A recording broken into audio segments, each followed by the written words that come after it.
Step away from the vehicle. Hands where I can see them. This is my car. I'm bringing supplies to my husband. What crime do you think I committed?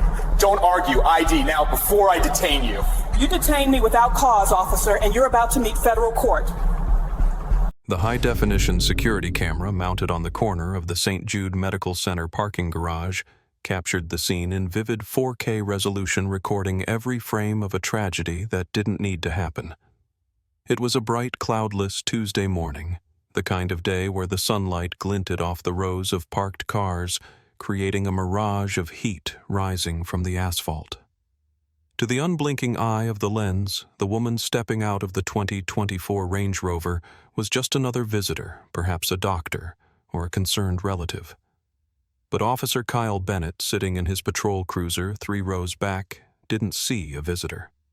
He saw an anomaly, and he had absolutely no idea that the woman he was staring at, the woman he was about to target, was Elena Ross, a 54-year-old assistant United States attorney who had spent the last 25 years putting international drug traffickers and corrupt government officials behind bars. She was the hammer of the federal justice system in this district, a woman whose signature on an indictment made defense attorneys sweat.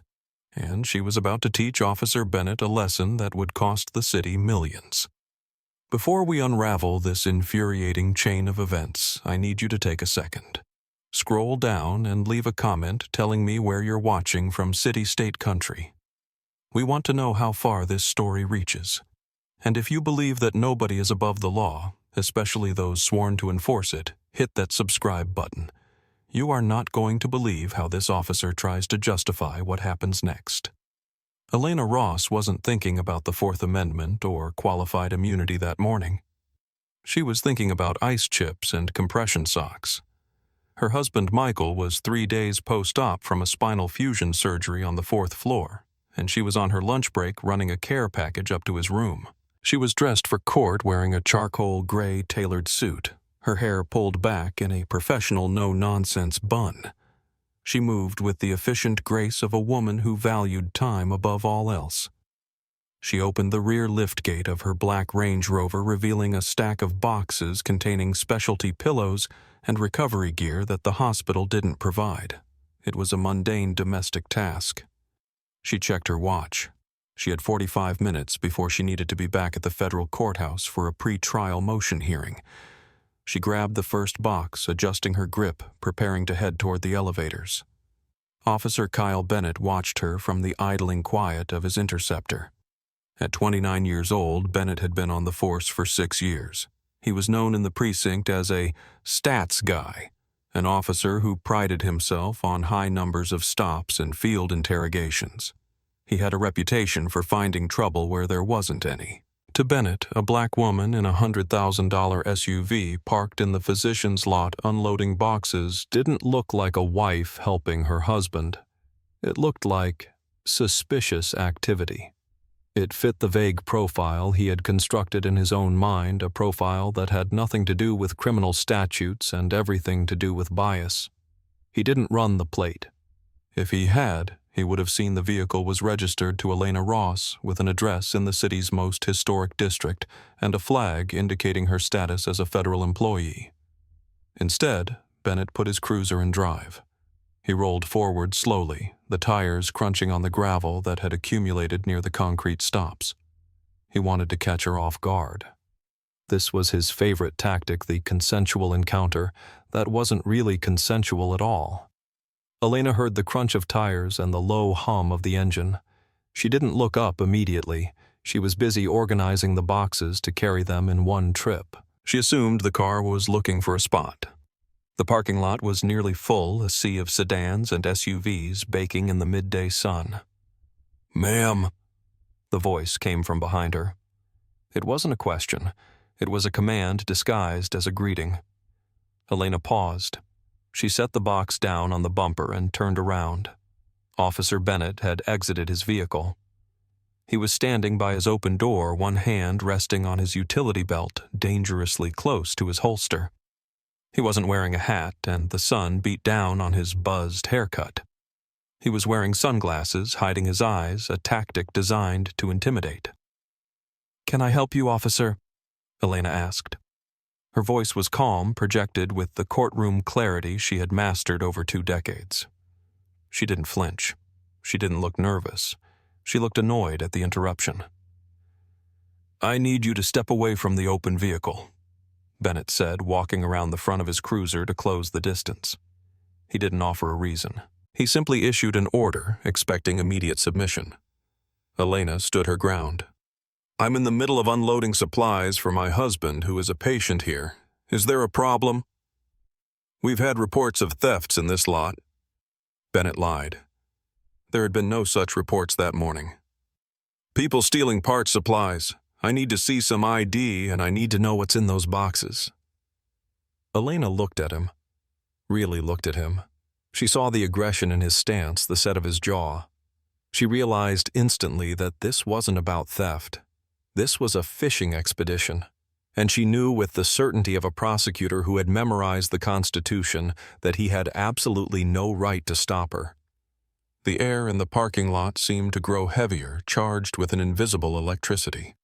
Elena Ross rested her hand on the cold metal of her Range Rover's tailgate. She didn't step away as ordered. Instead, she leaned into the authority that had been her cloak and armor for 25 years. "Officer," Elena said, her tone dropping an octave, becoming steelier. "You are conducting a Terry stop right now. For that to be lawful, you need reasonable, articulable suspicion that I have committed a crime, am committing a crime, or am about to commit a crime. Loading boxes from my own vehicle in a hospital parking lot does not meet that threshold." Bennett bristled. He wasn't used to people citing case law in the parking lot. He was used to, "Yes, sir," "No, sir," and trembling hands. He took 2 steps closer, invading her personal space. The scent of hot asphalt and exhaust fumes mixed with the tension. "I don't need a law lecture from you," Bennett snapped, pointing a finger at the boxes. "I'm conducting an investigation. You fit the description of a suspect we're looking for. Now step away from the car and hand me your license, or we're going to have a very different conversation." "What description?" Elena challenged immediately. "Be specific. What is the race, height, clothing, and vehicle description of this alleged suspect? Because I know for a fact there has been no dispatch call for this location in the last 20 minutes. I have a scanner app on my phone, officer." It was a bluff about the app, but a calculated one. Bennett hesitated for a fraction of a second. He was losing control of the interaction, and his instinct was to escalate rather than de-escalate. He couldn't articulate a description because there wasn't one. He fell back on the catch-all that bad officers had used for decades. "You're acting suspicious," Bennett said, his voice rising. "And now you're being belligerent. That's obstruction. I'm asking you for identification." Elena knew the law intimately. In this state, failure to identify wasn't a crime unless she was lawfully detained. But she also knew the reality of the street. She was a black woman facing an armed white officer who was clearly agitated. The theoretical protections of the law often failed to stop a bullet or a baton in the heat of the moment. She decided to thread the needle comply enough to stay safe, but concede nothing legally. "I will provide my driver's license to dispel your suspicion," Elena said, moving her hand slowly toward her purse sitting on the passenger seat. "But I do not consent to any search of this vehicle. I am not stepping away from the car, and I am not answering further questions until you articulate a crime." She retrieved her wallet and pulled out her state driver's license. She held it out. Bennett snatched it from her hand. He looked at it, then looked at the car. "Elena Ross." He read aloud, sneering slightly. "This car belongs to you. The registration matches the license," she said. "Run it." "I'll run it when I'm ready," Bennett retorted. He walked to the back of the car and peered into the open trunk at the boxes. He reached out to open the flap of the top box. "Officer," Elena barked a command voice that had silenced federal courtrooms. "Do not touch my property. You do not have a warrant, you do not have probable cause, and you do not have my consent. If you open that box, you are violating the Fourth Amendment, and you will be personally liable." Bennett froze his hand, hovering over the cardboard.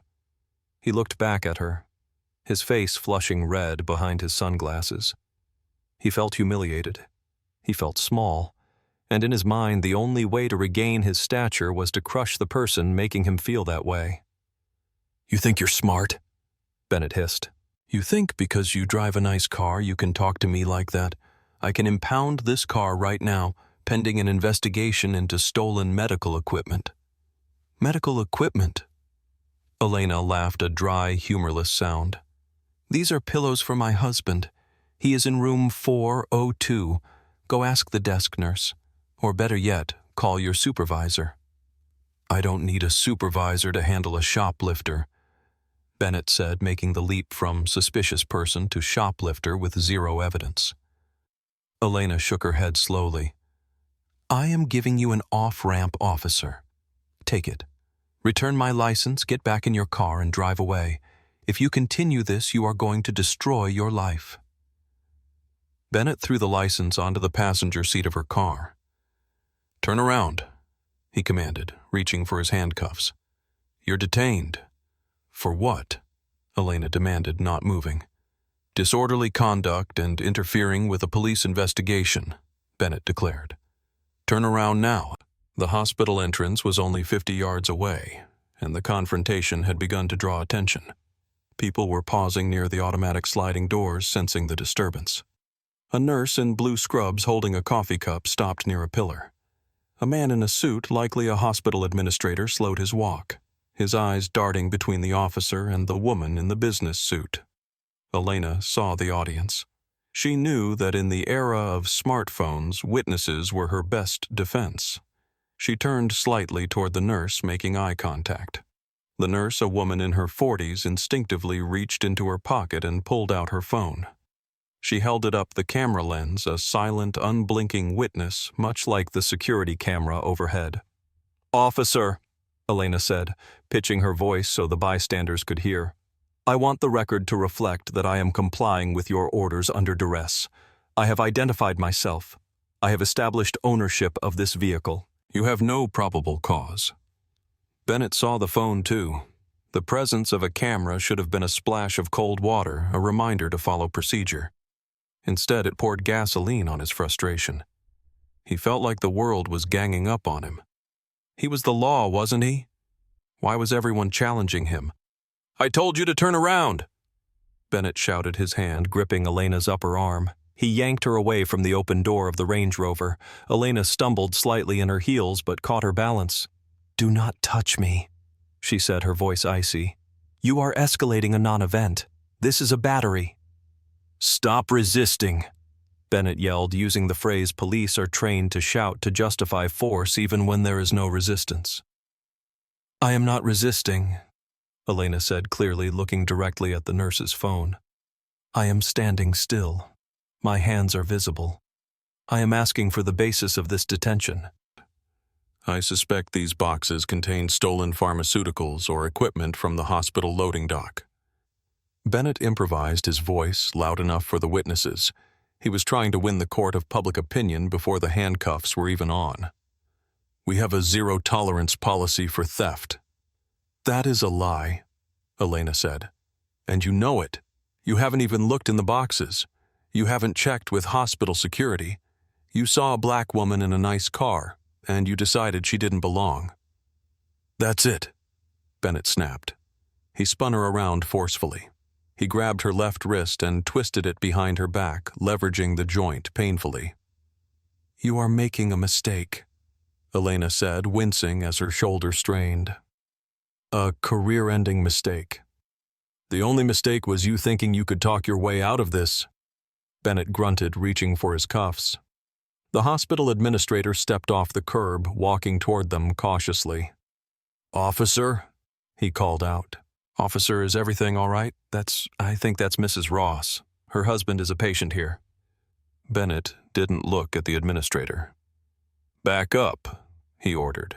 "This is an active police investigation. Back up, or you'll be next for obstruction." The administrator stopped, hands raised, but he didn't leave. "I can vouch for her," the man said. "She's here every day." "I don't care who you vouch for," Bennett said. He slapped the first cuff onto Elena's left wrist. The cold metal bit into her skin. Elena took a deep breath. She had to remain calm. panic would only give him an excuse to use more force, maybe even his taser or weapon. She had to be the professional here even while being assaulted. "Officer," she said, her face pressed near the hot metal of her car where he had pushed her. "Before you put that second cuff on, you need to know who I am. Not just my name, my title." "I don't care if you're the Queen of England," Bennett said, grabbing her right hand and forcing it back. "I am an assistant United States attorney for the Southern District," Elena said, her voice cutting through the parking lot noise like a gavel strike. "I am a federal prosecutor. I have prosecuted police officers for exactly what you are doing right now. If you click that second cuff, you are violating federal civil rights law and you will lose your badge." Bennett paused. For a heartbeat, the world seemed to stand still. The words "federal prosecutor" hung in the air. His brain tried to process it. She dressed the part. She spoke the part. The car fit. The witnesses fit. But his ego wouldn't let him retreat. If he let her go now after manhandling her, she would come after him anyway. He was committed. He had to be right. She had to be lying. "Yeah, right," Bennett scoffed, forcing a laugh. "And I'm the police commissioner. You can tell your story to the judge." Click. The second cuff locked. Bennett had just arrested a federal prosecutor for visiting her husband. The sound of the handcuffs ratchet locking was a definitive mechanical finality. Elena Ross stood in the parking lot of St. Jude's Medical Center, her arms pinned behind her back, her shoulder throbbing from the torque Officer Bennett had applied. The humiliation was a physical weight, hot and suffocating. She, who had stood before juries and dismantled drug cartels, was now powerless in the grip of a man whose authority was based solely on a badge and a gun. "You have the right to remain silent." Bennett began to recite, his voice rushing through the Miranda warning as if speed would make the arrest more legitimate. He patted her down, his hands moving roughly over her tailored suit, searching for weapons that didn't exist. "My credentials are in my purse," Elena said quietly. "In the front pocket. A leather wallet with the Department of Justice seal. Look at it." Bennett ignored her. He grabbed her by the elbow and marched her toward his patrol car. "You're going for a ride. We'll sort out your credentials at the station." "You are ignoring exculpatory evidence?" Elena said, stumbling slightly as he pushed her forward. "You are willfully blinding yourself to the truth because you are afraid you've messed up." "Officer, listen to me. Open the purse." "I'll search your property incident to arrest when we get to booking," Bennett said. He opened the back door of his cruiser. The interior was hard plastic and smelled of stale coffee and industrial cleaner. "Get in." He pushed her head down, a gesture she knew was meant to assert dominance, and shoved her into the back seat. The door slammed shut, sealing her in. The plexiglass divider separated her from the front, but through the mesh she could see him walking back to her car. Bennett went to the Range Rover. He grabbed her purse from the front seat. He didn't open it to check her ID. He threw it onto the passenger seat of his cruiser. Then he slammed the trunk of her car shut, leaving the boxes of pillows inside. He locked her car and pocketed her keys. As he walked back to the driver's side of his cruiser, he saw the nurse still filming. He glared at her. "Back away," he pointed. "Show's over." He got into the driver's seat. He was breathing hard. The adrenaline was crashing, and in its wake a cold seed of doubt began to sprout in his gut. What if she isn't lying? He glanced at the purse sitting next to him. He could open it right now. He could check. But if he checked and she was real, he was already screwed. He had handcuffed her. He had put hands on her. He had arrested her. There was no oops for this. His only path forward, his panicked mind reasoned, was to book her, charge her, make her the criminal. If she was resisting, if she was disorderly, then the arrest was valid regardless of who she was. He had to stick to the lie. He started the engine. "You're being transported to the 4th Precinct for processing," he said to the rearview mirror. Elena stared at him through the glass. Her expression was no longer angry. It was something far worse for Officer Bennett. It was calculating. She was memorizing his face. She was noting the time, 12:14 p.m. She was cataloging every procedural error. "Officer Bennett," she said, her voice muffled by the divider but still audible. "I want you to remember this moment. I want you to remember that you had a chance to check my ID and you refused. That is malice. That destroys your qualified immunity. You are now personally liable for damages. I am going to take your house. I am going to take your pension. And I am going to ensure you never carry a badge again." Bennett turned up the radio to drown her out. He pulled out of the parking lot, tires screeching slightly. He drove fast, too fast, trying to outrun the sinking feeling in his stomach. The drive to the 4th precinct took 15 minutes. It felt like 15 hours. Officer Bennett didn't speak again. He kept his eyes on the road, knuckles white on the steering wheel. The silence from the back seat was unnerving. Usually people begged, they cried. They threatened to call their dads or their lawyers. Elena Ross did none of those things. She sat perfectly still, her head held high, looking out the window at the passing city she served. Inside her mind, the legal brief was already being written. Count 1, false arrest. Count 2, excessive force. Count 3, unreasonable search and seizure. She was composing the opening statement for the jury. She wasn't a victim. She was a prosecutor gathering evidence. They arrived at the precinct. Bennett pulled into the sally port, the heavy garage door rumbling shut behind them, blocking out the sun. The artificial lights buzzed overhead. He hauled her out of the car. "Let's go," he muttered. He walked her through the heavy steel doors into the processing area. The booking room was a hive of activity. Officers were typing reports, a drunk man was singing in a holding cell, and phones were ringing. Behind the high desk sat Desk Sergeant Thomas Miller. Miller was 58 years old, a 30-year veteran who had seen it all. He was 2 months away from retirement. He had the weary, knowing eyes of a man who could spot a lie from across the room. Bennett marched Elena up to the counter. Resisting disorderly conduct obstruction. Bennett recited the charges, placing her purse and keys on the counter. Refused to identify at the scene. Sergeant Miller looked up from his computer. He looked at Bennett. Then he looked at the woman in handcuffs.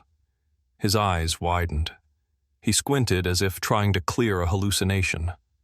He stood up slowly, his chair scraping loudly against the floor. "Bennett Miller said, his voice low and dangerous. "Take those cuffs off." "What?" Bennett blinked. "Sarge, she was combativeness in the field. I said." Miller interrupted, his voice rising to a roar that silenced the room. "Take the damn cuffs off her right now." The room went dead silent. The drunk man stopped singing. Every officer froze. "Sarge, I don't understand," Bennett stammered. "Do you know who this is?" Miller pointed a shaking finger at Elena. "This is Elena Ross. She's the assistant U.S. attorney. I testified in a RICO case for her 3 months ago. She put the Solano cartel away." Bennett's face went pale. The blood drained from his cheeks so fast he looked like he might faint. He looked at Elena. She looked back at him, her expression stone cold. "Sergeant Miller," Elena said calmly. "Good to see you again. I wish it were under better circumstances." Miller came around the desk. He didn't wait for Bennett. He pulled a key from his belt and unlocked the cuffs himself. As soon as her hands were free, Elena rubbed her wrists. There were deep red indentations where the metal had dug in. "Ma'am, I am so sorry," Miller said, his voice trembling with second-hand embarrassment and fear. I don't know what he was thinking." "He wasn't thinking, Sergeant," Elena said. "He was profiling." She reached for her purse on the counter. Bennett made a move as if to stop her purely out of instinct, then froze. She opened the bag and pulled out her leather wallet. She flipped it open, revealing the gold badge and the Department of Justice credentials. She slammed it down on the counter. The sound echoed like a gunshot. "Officer Bennett," she said, turning to face him. He was backing away, shrinking into himself. "You wanted to see my ID. There it is. Bennett looked at the badge. He looked at the sergeant who was looking at him with a mixture of pity and disgust. He realized with a sickening clarity that his life as he knew it was over. I didn't know, Bennett whispered. You didn't care, Elena corrected him. And that is the problem. The atmosphere in the precinct shifted from confusion to crisis mode in seconds. Sergeant Miller was already on the phone, his voice urgent. Get the captain down here, now. Yes, interrupt the meeting. It's a code red. Officer Bennett stood by a filing cabinet isolated. No other officer would make eye contact with him. It was the blue wall of silence, but in reverse, he was radioactive. He had touched the third rail of the justice system. 2 minutes later, the door to the administrative offices flew open. Captain James Reynolds stormed in. He was a tall man with gray hair and a reputation for running a tight ship. He took one look at Elena Ross, rubbing her wrists, and the color drained from his face. He knew her. Everyone in command knew her. She was the one you called when you needed a federal warrant signed on a Sunday night. She was an ally to good police work and a terror to bad ones. Mrs. Ross, Captain Reynolds said, rushing over, hands extended, but stopping short of touching her. My God, There are no words. Are you injured? Do you need a medic? I have numbness in my left hand and shoulder pain, Elena said clinically. But I don't want a medic yet. I want evidence preservation. She turned her gaze to Bennett, then back to Reynolds. I want that officer's body camera footage pulled and secured immediately. I want the dash cam footage. I want the GPS logs from his vehicle. I want the dispatch recordings to prove there was no call for service at the hospital. And I want a copy of the booking sheet he started. Done, Reynolds said. Consider it done. We are releasing you immediately, obviously. No charges. This never should have happened. Oh, it happened, Captain, Elena said. And we are not just going to unarrest me and pretend it didn't. I was handcuffed in public. I was kidnapped essentially by your officer. My civil rights were violated. Reynolds turned to Bennett. The captain's face was a mask of fury. Bennett, my office. Surrender your weapon and your badge to Sergeant Miller. You are relieved of duty pending an internal investigation. Get out of my sight. Bennett slowly unbuckled his gun belt. The heavy leather clattered onto the desk next to Elena's credentials. He placed his badge on top of it. He looked like a child who had broken a priceless vase. He walked toward the captain's office, his head down, passing the woman he had tried to dominate just 30 minutes earlier. Elena didn't watch him go. She was focused on Reynolds. I'm calling the U.S. attorney, she said, and I'm calling my personal counsel. I will be filing a 1983 civil rights lawsuit against the city and Officer Bennett personally. I suggest you call the city attorney and tell them to open the checkbook. I understand, Reynolds said, defeated. He knew there was no talking her out of it. Can I have an officer drive you back to your car or take you to the hospital? No, Elena said. I'll take an Uber. I don't want to be in a police car right now. She gathered her purse. She looked around the room at the young officers watching her. Learn from this, she said to the room at large. The Constitution applies to everyone, even black women in parking lots. Especially black women in parking lots. Don't ever forget that. She walked out of the station, the doors buzzing open for her. The sun was still shining outside, but the world felt different now. She stood on the curb, waiting for her ride, her wrists throbbing in time with her heartbeat. She wasn't just a prosecutor anymore. She was a plaintiff. The lawsuit, Ross versus City of Metro and Kyle Bennett, was filed 4 days later. It wasn't just a legal complaint. It was a scorched earth indictment of the police department's failure to supervise its officers. The document was 24 pages of blistering legal prose, citing case after case of established precedent that Bennett had trampled on. But what truly set the city on fire was the leak. 2 weeks after the incident, the body camera footage, mysteriously, found its way to a local investigative journalist. The video ran on the 6 o'clock news. The public watched in high definition as Officer Bennett sneered at the calm, professional woman. They heard him lie about the theft report. They saw the nurse filming. They heard the click of the handcuffs. And they heard Elena's warning.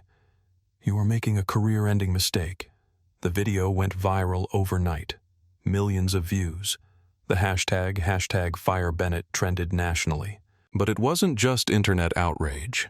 It was the contrast, the sheer incompetence of the officer versus the absolute poise of the prosecutor. It shattered the narrative that people only get arrested if they act up.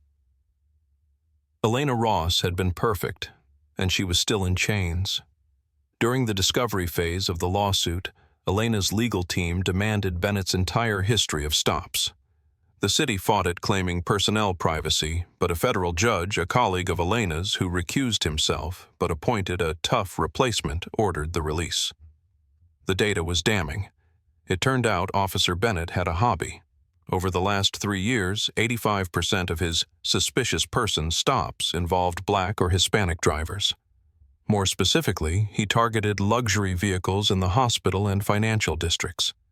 He had a pattern of stopping minority drivers in expensive cars, fishing for reasons to search them. In most cases, the drivers were doctors, lawyers, or business owners who simply complied to get away from him. He had never found drugs. He had never found stolen goods. He was harassing successful minority citizens because he couldn't reconcile their success with his bias. The report revealed that 3 previous complaints had been filed against him for similar behavior. One by a heart surgeon, one by a software engineer. In all 3 cases, the department had exonerated him, citing officer discretion. This time, there was no discretion. There was only evidence. The deposition of Officer Bennett was brutal. Under oath, faced with the statistics and the video, he crumbled. He couldn't explain why he thought Elena was suspicious without using coded racial language. When asked to articulate the theft report, he mentioned he had to admit he made it up. I just had a hunch," he said, his voice barely audible on the deposition record. "A hunch based on what?" Elena's lawyer pressed. "Based on her skin color and her car? Is that your probable cause, Mr. Bennett?" Bennett didn't answer. He didn't have to. The silence screamed the truth. The city attorney called Elena's lawyer the next morning. They didn't want to go to trial. They didn't want a jury to see the data. They wanted to settle. The settlement was finalized 6 months after the arrest. The city agreed to pay Elena Ross $3.2 million. It was one of the largest individual settlements for a wrongful arrest in the state's history. But for Elena, the money was secondary. The terms of the settlement were what mattered. First Officer Kyle Bennett was terminated, not allowed to resign, fired. His certification was revoked, meaning he could never work as a police officer in the state again. The stats guy was now a statistic himself. Second, the police department entered into a consent decree with the Department of Justice. They were forced to implement a new early warning system that would flag officers who showed statistical racial disparities in their stops. If an officer stopped a disproportionate number of minorities, they would be pulled off the street and investigated. Third, the department had to pay for mandatory external constitutional law training for every officer every year. Elena donated the entire $3.2 million after legal fees to a legal defense fund for indigent defendants, people who didn't have her badge or her knowledge to protect them. On a rainy Tuesday, a year after the incident, Elena Ross walked back into the federal courthouse. She set her briefcase down at the prosecution table. She looked different. There was a new heaviness in her eyes. She looked at the defendant sitting at the other table, a young man charged with a drug offense. She looked at the police officer sitting behind him waiting to testify. She saw the system differently now. She believed in the law, yes, but she no longer believed blindly in the enforcers of the law. She understood now, in a visceral way, the fear that tightened a person's chest when those blue lights flashed. She understood how quickly a life could be derailed by a man with a badge and a bad attitude. She did her job. She prosecuted the case. But that evening she spoke at a law school. Justice is not a machine, she told the auditorium of silent students. It is a fragile thing held together by the integrity of individuals. We assume that the badge confers nobility. It does not. The badge is just metal. The nobility must come from the person wearing it. And when that person is corrupted by bias, the badge becomes a weapon. She paused, looking out at the future lawyers, judges, and, yes, prosecutors. I was lucky, she said softly. I had the power to fight back. I had the credentials to make them listen. But what about the nurse who gets stopped? The teacher, the student. If they can do it to a federal prosecutor, they can do it to anyone. And that is why we must never, ever stop watching. We must never stop recording. And we must never stop demanding that the law apply to the enforcers just as strictly as it applies to the citizens. The security camera at St. Jude's Medical Center is still there recording the parking lot. The sun still shines on the asphalt. Cars still come and go. But now, when officers patrol that lot, they think twice. They remember the Range Rover. They remember the woman in the gray suit. They remember the cost of arrogance.